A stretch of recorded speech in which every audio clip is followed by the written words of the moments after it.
Rashtrawadi Congress party च्या कार्यकर्त्याकडून छावा संघटनेचे जे युवकचे प्रदेशाध्यक्ष आहेत विजयकुमार घाडगे यांना मारहाण झाल्यानंतर त्यांना आता दवाखान्यात दाखल करण्यात आलं होतं। मात्र आज सकाळी ते दवाखान्यातून अचानक अजित पवार यांच्या निवासस्थानाकडे मुंबईला निघालेत। राज्याचे जे कृषी मंत्री आहेत त्यांचा राजीनामा घेण्यात यावा या मागणीसाठी ते तिकडे निघालेत। आपल्यासोबत छावा संघटनेचे केंद्रीय अध्यक्ष नानासाहेब जावळे आहेत। काय सांगाल की आज सकाळी पत्रकार परिषद घेण्यात आली विजयकुमार घाडगे यांच्याकडून आणि अचानक ती पत्रकार परिषद संपल्यानंतर उठून ॲम्ब्युलन्समध्ये बसले आणि मुंबईकडे निघालेत। अजित पवार यांच्या निवासस्थानाकडे ते निघालेत। नेमकं काय मागणी आहे तिथं, कशासाठी गेलेत? महाराष्ट्राचे कृषी मंत्री विधानसभेमध्ये रम्मी खेळतात आणि आमचे युवा प्रदेशाध्यक्ष विजयकुमार घाडगे पाटील त्या ठिकाणी निषेध करण्यासाठी आणि निवेदन देण्यासाठी त्या ठिकाणी गेल्यानंतर त्यांना खूप मोठ्या प्रमाणात मारहाण केली जाते आणि ते दवाखान्यामध्ये ॲडमिट होतात आणि ते दवाखान्यातून सुट्टी होण्या अगोदर टेबल जामीन त्यांना दिला जातो। ही कुठेतरी संतापजनक गोष्ट आहे। कुठलीही चौकशी न करता 5 मिनिटात जामीन दिला जातो। म्हणून माझं सरकारला एक आमचं मागणं आहे किंवा आमची मागणी आहे की या महाराष्ट्राचा कृषी मंत्री रम्य भाद्रकर कृषी मंत्री त्या कोकाट्याचा तात्काळ राजीनामा घेतला गेला पाहिजे आणि तो सूरज चव्हाण नावाचा जो गुंड आहे आणि त्याच्यासोबत जे 10-5 गुंड होते त्यांच्यावर 307चा गुन्हा दाखल झाला पाहिजे। त्याशिवाय हे आंदोलन थांबणार नाही आणि जर कायदा सुव्यवस्थेचा जर प्रश्न निर्माण झाला तर याला सरकार नक्कीच जबाबदार राहील। आता ते अजित पवार यांच्या निवासस्थानाकडे निघालेत। इकडे पाहिलं तर त्यांची तब्येत सुद्धा खराब आहे, मारहाण झालेली आहे, डोळ्याला दिसत नाहीये, श्वासोश्वास घ्यायला त्रास होतोय। अशा परिस्थितीत ते तिकडे निघालेत। आता पुढे काय आंदोलनाचे स्वरूप आहे? असं आहे की छावा आजपर्यंत कधीही छावानं मार खाल्ला नाही, परंतु शेतकऱ्यांच्या हितासाठी आमच्या पदाधिकाऱ्यांनी गुपचूप मार खाल्ला।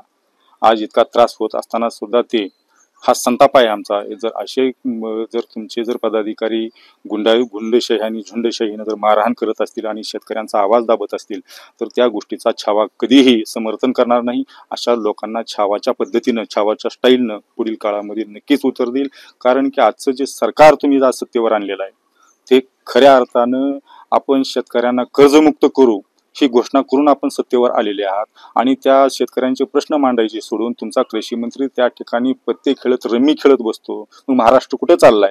म्हणून या पुढच्या काळामध्ये जोपर्यंत शेतकऱ्यांची कर्जमाफी होणार नाही, शेतकरी कर्जमुक्त होणार नाही, तोपर्यंत अखिल भारतीय छावा संघटनेचा लढा आक्रमकपणे या महाराष्ट्रामध्ये चालू राहील आणि आमच्या ज्या पदाधिकाऱ्यावर जी मारहाण झालेली आहे त्या गुंडांना मात्र कठोर कारवाई झालीच पाहिजे आणि यावर तात्काळ अजितदादा पवारांनी निर्णय घ्यावा आणि अशा गुंडांना आपल्या पक्षातूनच काढून टाकण्यापेक्षा त्यांच्यावर कठोर कारवाई म्हणजे 307 सारखे गुन्हे दाखल करा आणि जो माणिकराव कोकाटे याचा तात्काळ राजीनामा घ्या।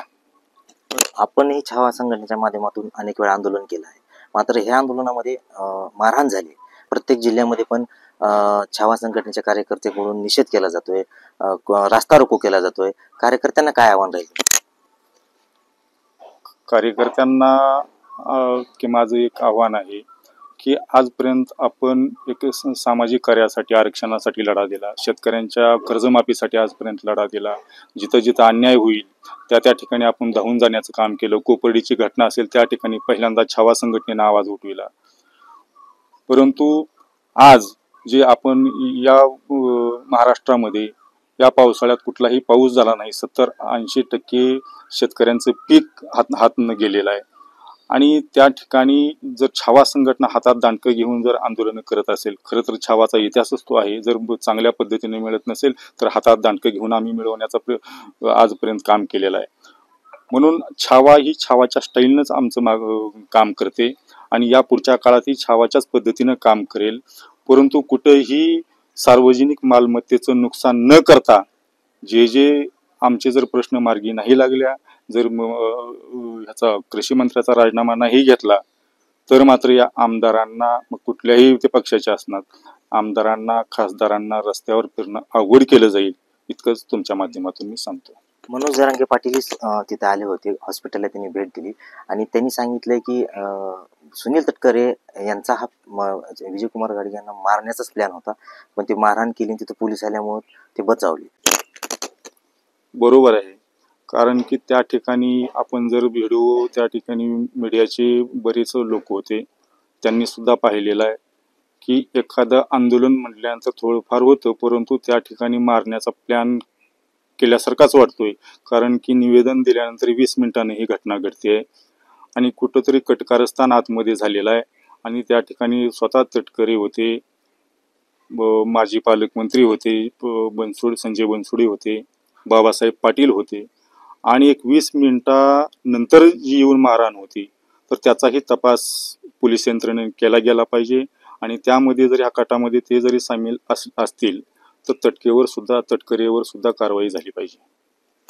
तर हे होते नानासाहेब जावळे, जे की छावा संघटनेचे केंद्रीय अध्यक्ष आहेत, ज्यांची आता मागणी अशी आहे की राज्याचे कृषी मंत्री जे आहेत त्यांचा राजीनामा घेण्यात यावा, अन्यथा आंदोलन अजून तीव्र करण्यात येईल. लातूरसाठी अनिकेत जाधव, मुंबई तक.